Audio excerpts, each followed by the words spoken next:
Assalamualaikum warahmatullahi wabarakatuh. Perkenalkan, saya Nur Hasanah Febiani yang kali ini akan menjadi moderator pada sesi kali ini. Sebelumnya, saya akan membacakan CV dari beliau terlebih dahulu. Nama yaitu Masrullah, Sarjana Keperawatan Nurse, Magister Kesehatan, tempat dinas di RSUD Jombang sejak tahun 1989. Riwayat organisasinya antara lain pada tahun 2006 sampai dengan 2016 menjadi Wakil Ketua DPD PPNI Jombang, pada tahun 2008 sampai dengan 2011 menjadi Wakil Ketua HIPKABI Wilayah Jatim Barat atau Madiun, pada tahun 2011 sampai dengan 2014 menjadi Pengurus HIPA-KABI Jatim anggota Diklat, dan pada tahun 2016 sampai dengan sekarang beliau menjadi Ketua DPD PPNI Jombang. Baik, selanjutnya materi akan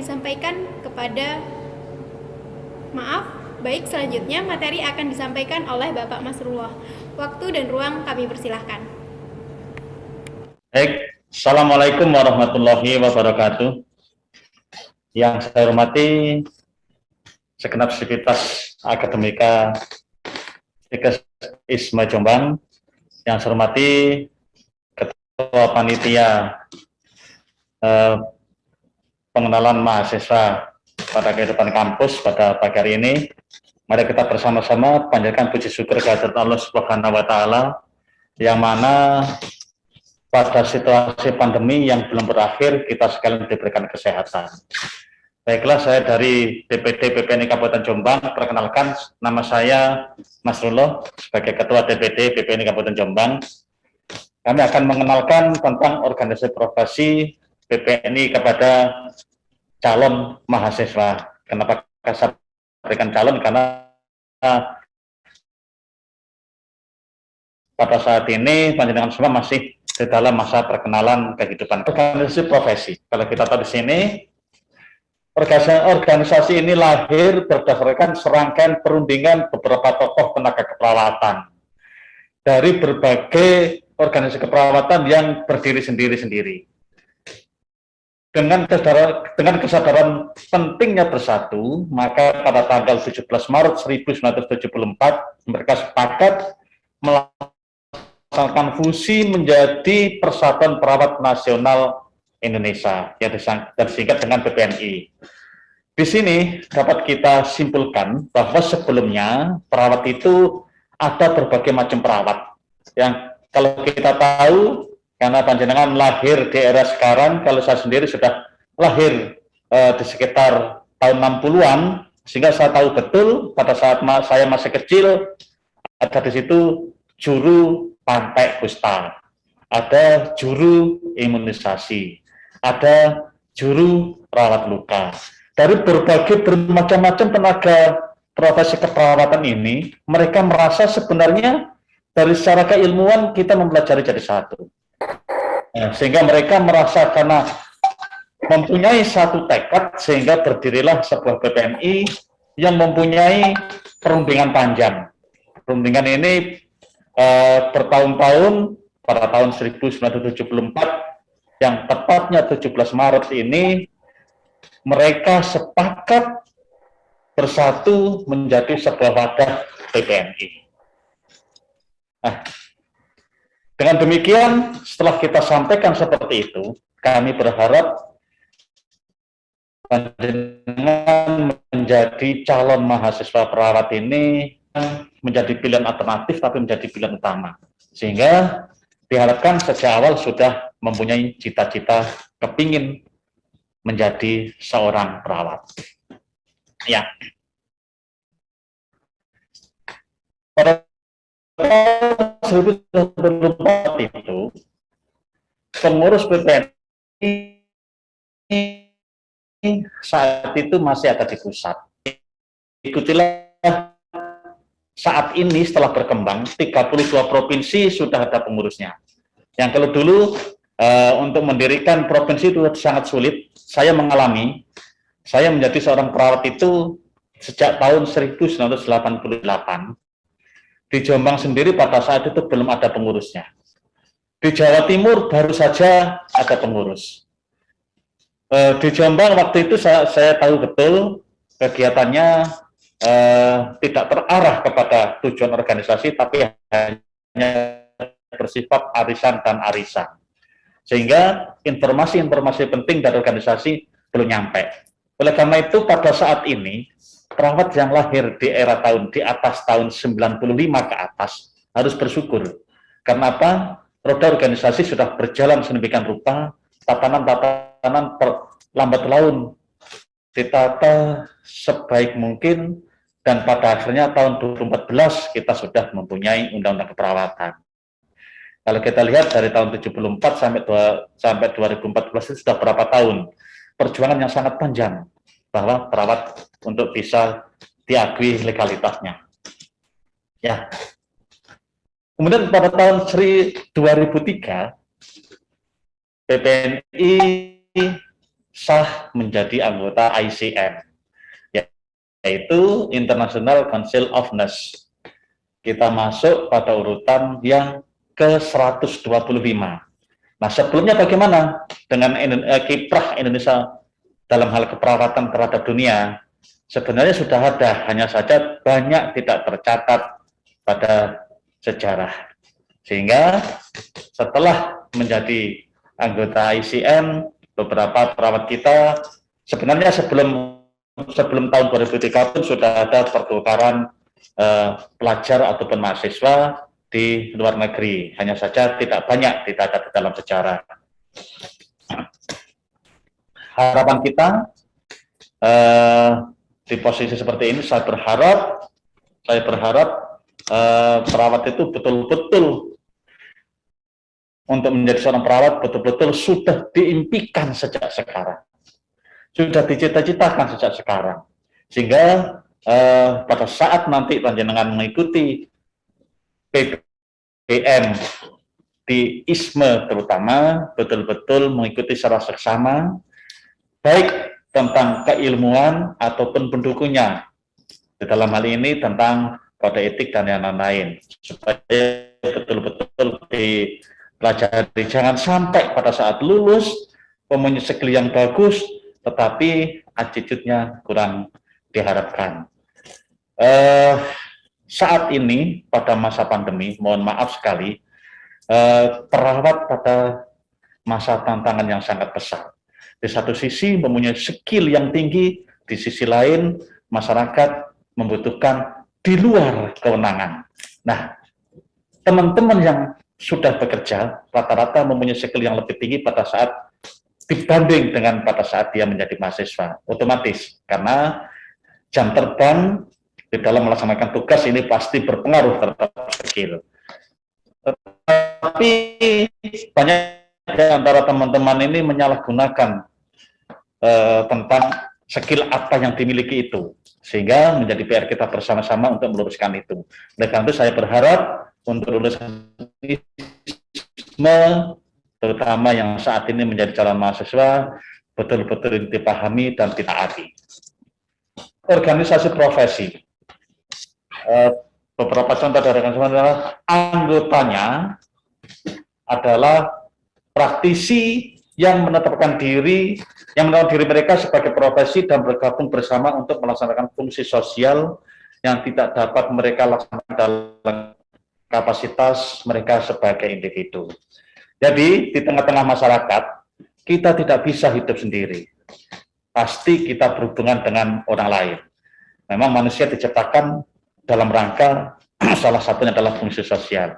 Oleh karena itu di dalam fungsi sosial ini sebagai profesi keperawatan saya berharap menjadi role model, bukan hanya hidup berdampingan dengan masyarakat, tetapi role model sebagai change agent di dalam hal kehidupan kesehatan, sehingga masyarakat betul-betul melihat kita betul-betul sesuai dengan tatanan kehidupan sebagai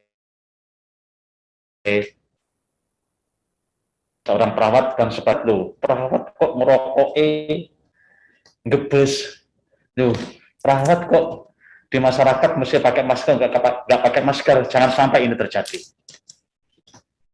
Ciri-ciri organisasi profesi. Menurut Profesor Dr. Azrul Anwar Aswar pada tahun 98 menyampaikan Umumnya untuk satu profesi hanya terdapat satu organisasi profesi yang para anggotanya berasal dari satu profesi dalam arti telah menyelesaikan pendidikan dengan satu ilmu yang sama. Di keperawatan pun juga demikian. Kita sudah nyata punya satu organisasi profesi yaitu PPNI yang menghimpun seluruh perawat yang ada di Indonesia. Kalaupun ada organisasi lain, berarti itu adalah organisasi ilegal. Yang saat ini yang sudah terdaftar di Kemenkumham untuk perawat hanyalah PPNI. Dan alhamdulillah sampai saat ini PPNI solid, dari awal berdirinya sampai sekarang hanya ada PPNI. Berikutnya cirinya adalah misi utama organisasi profesi adalah untuk merumuskan kode etik dan kompetensi profesi, serta memperjuangkan otonomi profesi. Di poin kedua inilah saat ini kita sedang berjuang.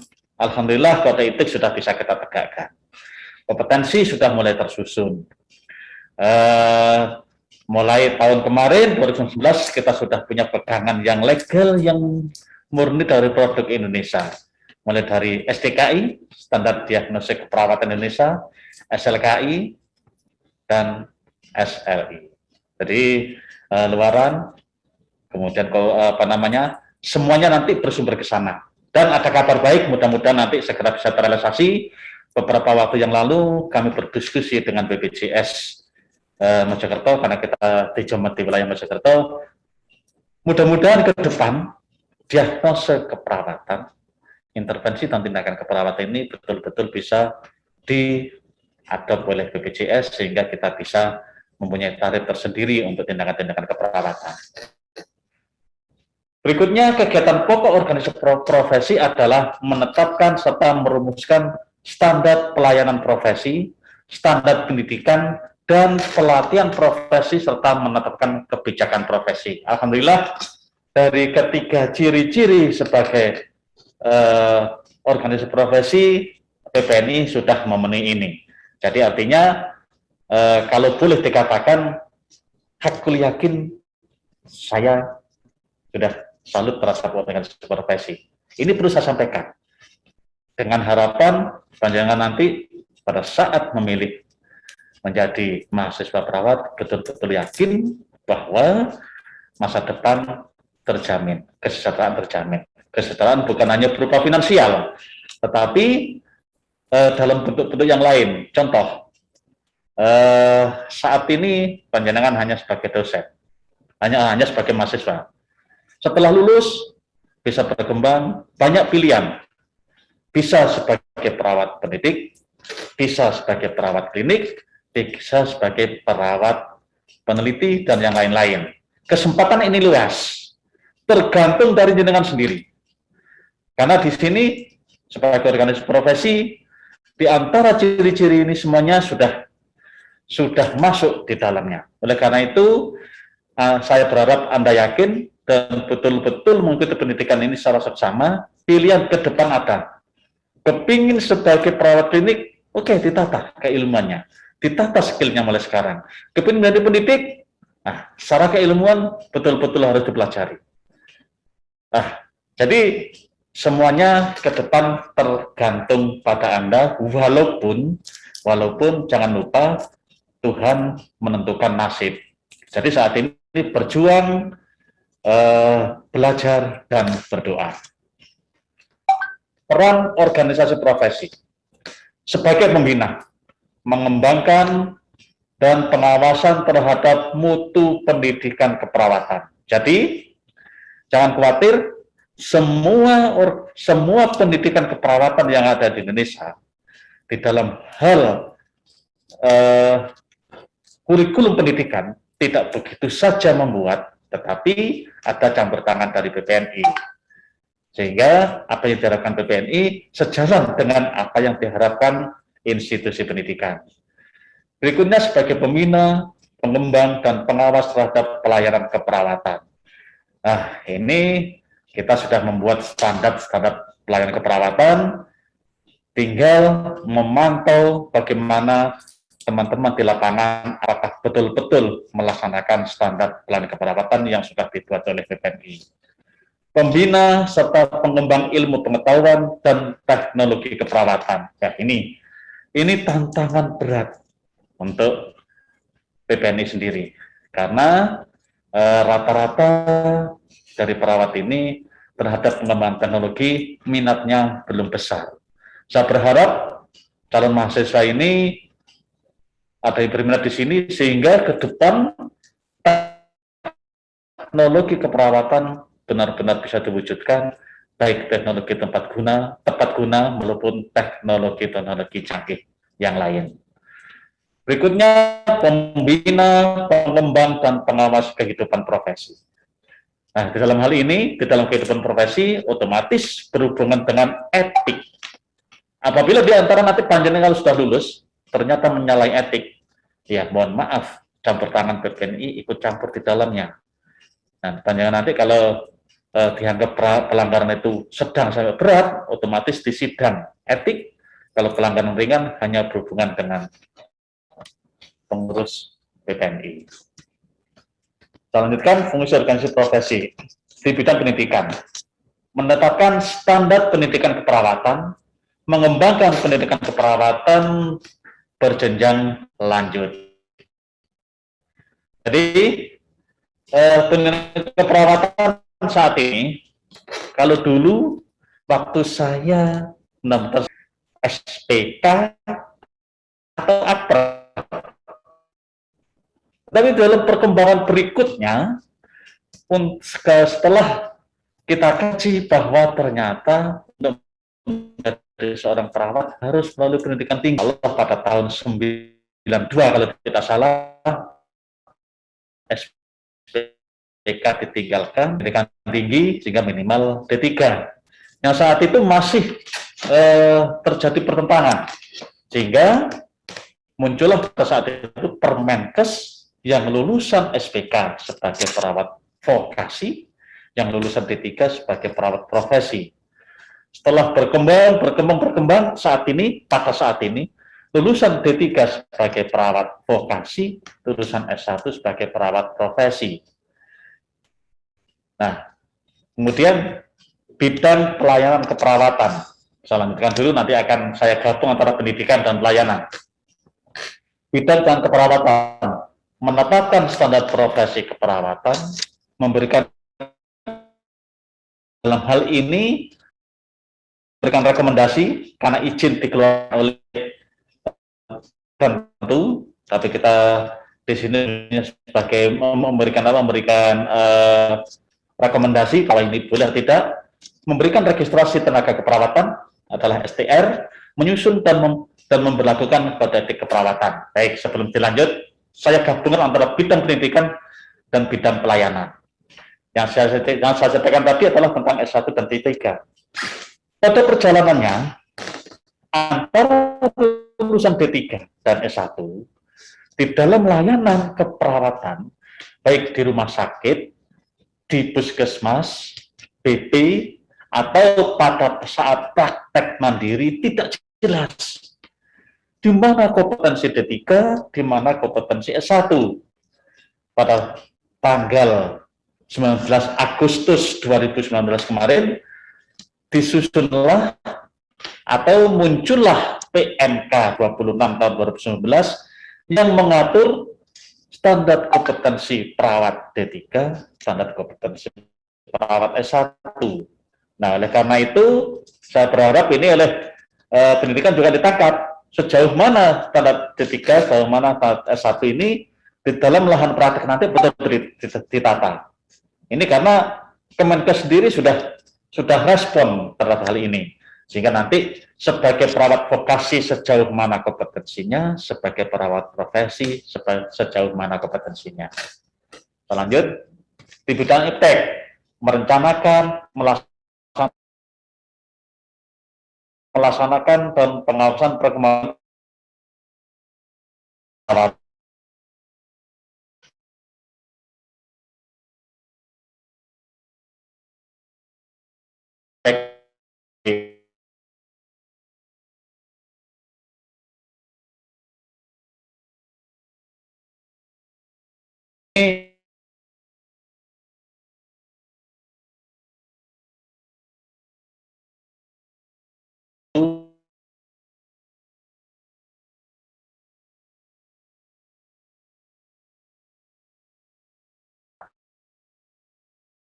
sehingga banyak terpusat di ibu kota negara. Saya berharap nanti menyebar di seluruh daerah ini ada. Berikutnya, bidang kehidupan profesi, membina, mengawasi organisasi profesi, membina kerjasama dengan pemerintah, masyarakat, profesi lain, dan antar anggota, membina, mengupayakan, dan mengawasi kesejahteraan anggota. Nah, di dalam hal ini, kita sudah berupaya sedemikian rupa, kita sudah mengembangkan ke masyarakat, PPNI, PPNI. Ternyata masyarakat kita, jangankan masyarakat, instansi pemerintah, banyak yang tidak tahu itu apa itu PPNI. Tetapi yang diketahui adalah perawat. Nah, organisasi ini ternyata sejak tahun 74 berdiri sampai sekarang, ini ada beberapa yang asing terhadap istilah PPNI. Nah, oleh karena itu menjadikan kewajiban kita bersama di dalam kehidupan profesi ini, kita perlu membuat branding. Perawat itu seperti ini loh, dan diakui masyarakat seperti ini. Nah, saya berharap calon mahasiswa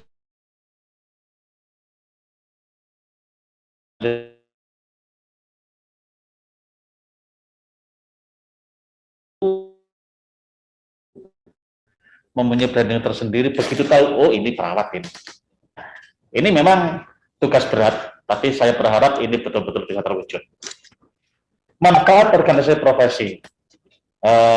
Pastilah organisasi profesi itu pasti ada manfaat dan mempunyai sebuah tujuan.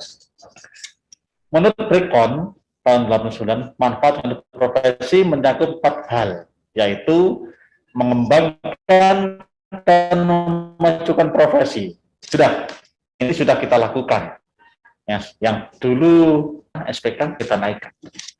Ini sehingga di dalam sisi pendidikan sudah kita berupaya mengembangkan dan memajukan, di dalam kehidupan profesi sendiri kita sudah berupaya mengembangkan dan memajukan, menerbitkan dan memperluas ruang gerak profesi. Ya, ini ada sebuah anekdot di antara kehidupan profesi. Rata-rata, mohon maaf, supaya ini saya sampaikan, jangan menjadikan untuk memilih perawat. Di dalam hal keterampilan, image dari organisasi kesehatan yang lain, SPK lebih unggul. Nah, di dalam hal manajerial, lulusan pendidikan tinggi lebih unggul. Sekarang SPK tidak ada. Tinggal ada D3 dan S1. Nah, saya berharap image-image yang itu kita hilangkan, sehingga kita unggul di dalam hal skill, juga unggul di dalam hal keilmuan. Sehingga seimbang. Rata-rata perawat kalau sudah bekerja, begitu dimotivasi, ayo sekolah, banyak yang enggan untuk mengembangkan itu. Sehingga mereka hanya tahu mengembangkan skillnya tanpa didasari keilmuan. Di dalam hal pengembangan keilmuan, di perawat ini bukan hanya S1 saja, ada S2. Setelah S2 dikaji di dalam hal klinik, ternyata masih ada yang kurang. Saat ini sudah mulai dikembangkan, bukan hanya S2, tapi ada spesialisasi. Ya, nanti setelah lulus ini kepingin mengambil spesialis anestesi, spesialis bedah, spesialis kamar operasi, silahkan, di UNER sudah ada, sudah dibuka sejak tahun 2020 kemarin.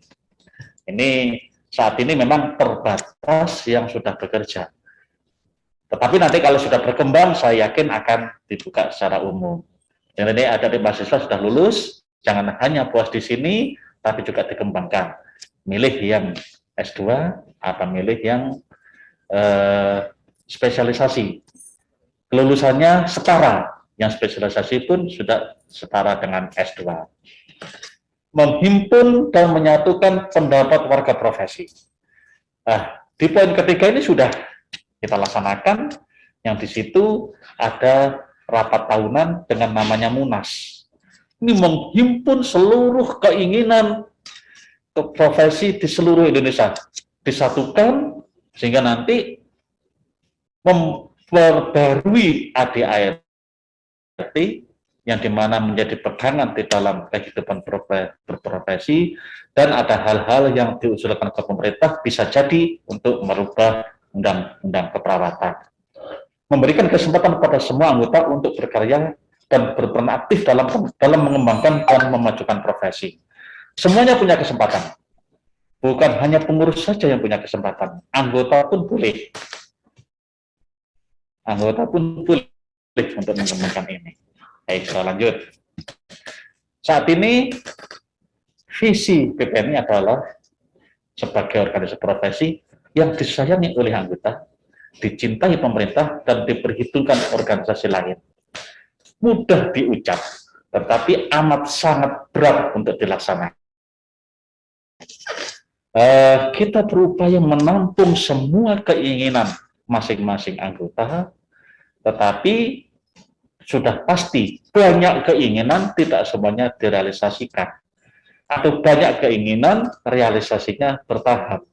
Pada proses yang bertahap ini banyak anggota yang tidak puas. Nah, oleh karena itu kami sebagai pengurus selalu bersosialisasi, ini loh organisasi profesi, ini loh perawat, ini loh PPNI. Saat ini masih berjuang, dan alhamdulillah saat ini di kehidupan perawat sendiri dan di kampus sendiri kita sudah diakui keberadaannya. Ya. Melalui apa visi tadi dilaksanakan? Yang pertama, penguatan kepengurusan pada setiap level, termasuk badan dan kelembagaan. Awal-awal dulu berdirinya PPNI tidak mengenal seperti ini. Yang ada adalah hanya PPNI. Jangankan hanya mengenal seperti ini, kegiatannya pun tadi saya sampaikan, kegiatannya pun tidak terarah, hanya kumpul ngomong-ngomong, tetapi tidak membahas tentang keprofesian, membahas arisan. Nah, saat ini sudah berkembang. Setiap kali ada pertemuan yang dibahas adalah tentang masa depan PPNI. Mengupayakan dan mengutamakan kepentingan anggota dalam melaksanakan praktek yang umum, profesional, beretika, dan bermanfaat selayaknya profesi. Nah, ini tanggung jawab besar, karena apa? Kita tahu bersama, masih beberapa ada yang rancu. Mana kompetensi perawat, mana kompetensi organisasi profesi yang lain. Ini kita berjuang keras beberapa hal yang secara real di lapangan atau di tatanan layanan kita mengerjakan, tetapi di regulasi dianggap bukan ranah kita. Mudah-mudahan di Munas yang akan datang ini bisa betul-betul kita kawal sampai ke pemerintah, sehingga apa yang kita lakukan betul-betul bisa legal dan dilaksanakan legal baik di Pasyankes maupun di praktek mandiri. Yang ketiga, membangun jejaring yang luas dan efektif dalam melaksanakan peran. Ini kita sudah berupaya, kita sudah bekerja sama dengan apapun, termasuk juga dengan BPJS sebagai pembayar di dalam layanan kesehatan Indonesia terutama. Bekerja sama dan berkoordinasi dengan pemerintah dalam kebijakan perawatan. Ini tugas berat, tetapi beberapa hal sudah bisa difasilitasi, yang pada 2014 muncul undang-undang keperawatan, tapi dengan perjuangan panjang baru 6 tahun berikutnya, mohon maaf, 5 tahun berikutnya baru muncul aturan pelaksanaan dari undang-undang itu, yang itu munculnya PMK 26 tahun 2019. Pada garis besar yang di sini sudah saya sampaikan seperti yang tadi, ini adalah sebagai tanggung jawab dari BPNI, menyusun standar kompetensi, standar praktek, dan ini adalah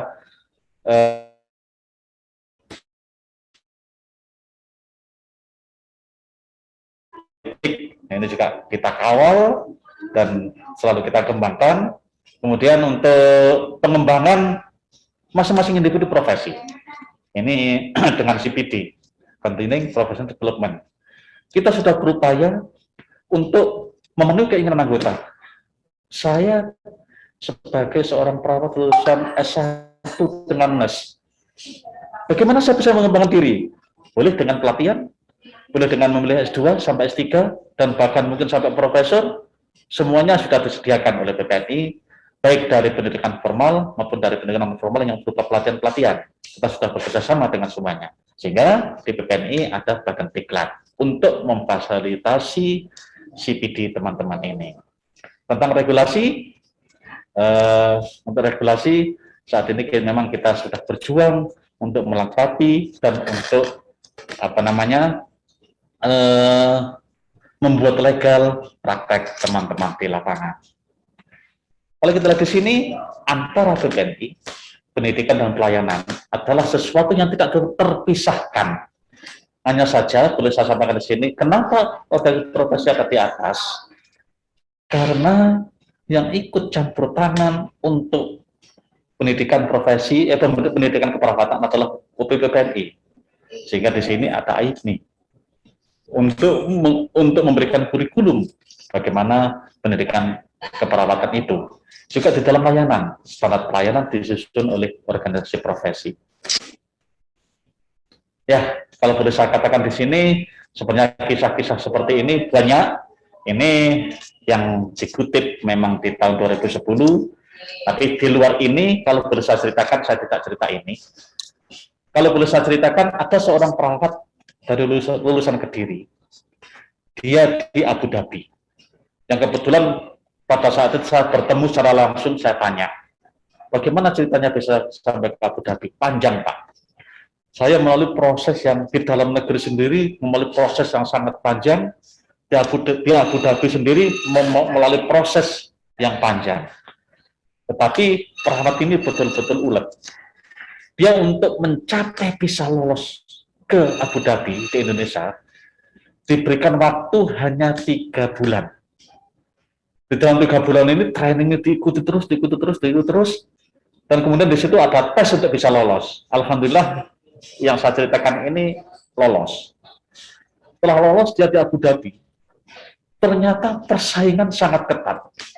Di sana di Abu Dhabi, perawat yang terkenal adalah dari India, dari Filipina. Kemudian dari berbagai macam kejadian, ternyata perawat yang dari Indonesia lebih diminati. Kenapa? Setelah dilakukan semacam testimoni terhadap pengguna pelayanan. Yang pertama, dari sisi keramahan, oke. Dari sisi pelayanan, dia tidak membeda-bedakan dan tidak memandang bahwa kalau saya melakukan ini harus dicas dengan tarif itu. Kalau melakukan ini ada tambahan tarif ini. Ternyata rata-rata perawat dari Indonesia tidak memberikan hal itu. Melihat pasien senang, melihat pasien sembuh, sudah bahagia. Ini adalah nilai tersendiri yang menjadi nilai plus di luar negeri.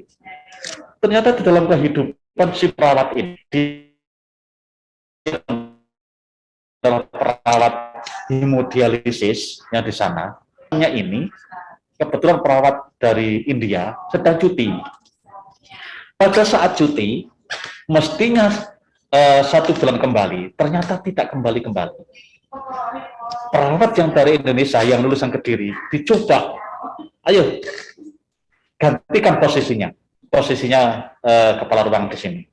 Ternyata banyak mempunyai inovasi-inovasi, sehingga banyak pasien yang puas. Akhirnya apa yang terjadi? Perawat ini diangkat menjadi kepala ruangan. Coba bayangkan. Jadi oleh karena itu, ini yang saya sampaikan adalah sebuah kisah yang menjadi motivasi panjenengan semua untuk belajar serta mengembangkan. Ke depan sangat luas. Proses pendidikan ini terbatas. Paling lama hanya berapa tahun.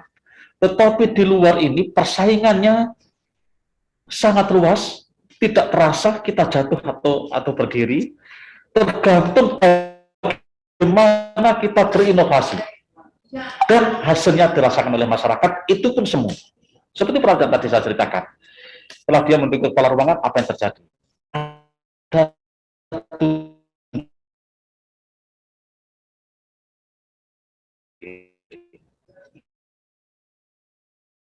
jangan rumah sudah diberikan, tapi masih diberikan yang tunjangan.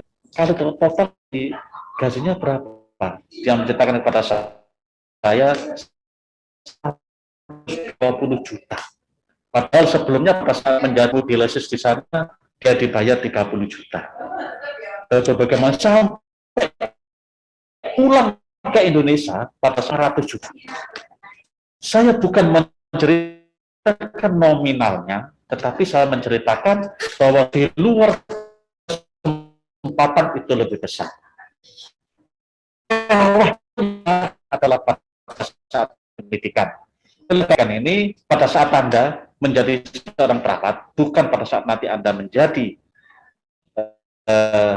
perawat yang sukses, tapi pada saat proses pendidikan. Oleh karena itu, jangan terlewatkan waktu emasnya. Galilah sebanyak-banyaknya. Nanti hasil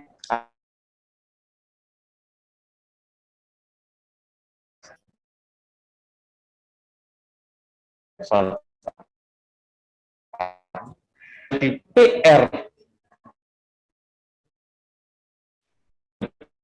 saat ini adalah saat ini dilakukan oleh Kurniati, penelitian ini perawat yang menghargai. Ada beberapa yang menyatakan hasil penelitian pada sebuah rumah sakit citranya baik. Ini menjadi PR besar, sehingga saat ini kita sedang berjuang. Bagaimana sih perawat yang diharapkan itu? Perawat yang diharapkan adalah tanggap akan kebutuhan klien. Yang menjadi saya sedih saat ini masih saja ada perawat udah habis. Saat ini perawat ini masih banyak yang update tentang keluhan. Kehadirannya pun juga kurang dirasakan oleh beberapa pasien. Nah, ini saya minta kepada Sivitas Pendidikan untuk dikawah dan di muka ini betul-betul dipoles, sehingga nanti pada saat sudah lulus betul-betul diminati oleh masyarakat. Yang kita harapkan adalah perawat tanggap akan kebutuhan klien, menghargai klien, keterampilan ditingkatkan, pengetahuan ditingkatkan, komunikatif dan mendidik. Nah, ini yang tadi saya sampaikan. Citra perawat saat ini kita masih berjuang untuk bisa betul-betul baik di mata masyarakat, diperhitungkan di masyarakat, serta pada akhirnya bukan hanya unggul di dalam negeri, tapi juga unggul di luar negeri, sehingga tidak canggung berkompetisi secara global. Ya, selalu meningkatkan profesionalisme melalui pendidikan formal maupun non formal. Jadilah perawat Indonesia yang membanggakan. Ini kunci sukses. Saya kira tidak usah saya sampaikan. Itu mungkin yang bisa saya sampaikan. Kurang lebihnya saya maaf. Saya akhiri. Wassalamualaikum warahmatullahi wabarakatuh. Baik, terima kasih atas materi yang telah disampaikan. Dari materi yang telah disampaikan bahwa organisasi profesi adalah anggotanya para praktisi yang menetapkan diri mereka sebagai profesi dan bergabung bersama untuk melaksanakan fungsi sosial yang tidak dapat mereka laksanakan dalam kapasitas mereka sebagai individu. Demikian sesi kali ini. Apabila ada salah dan kurangnya, saya sebagai moderator ingin memohon maaf. Wassalamualaikum warahmatullahi wabarakatuh.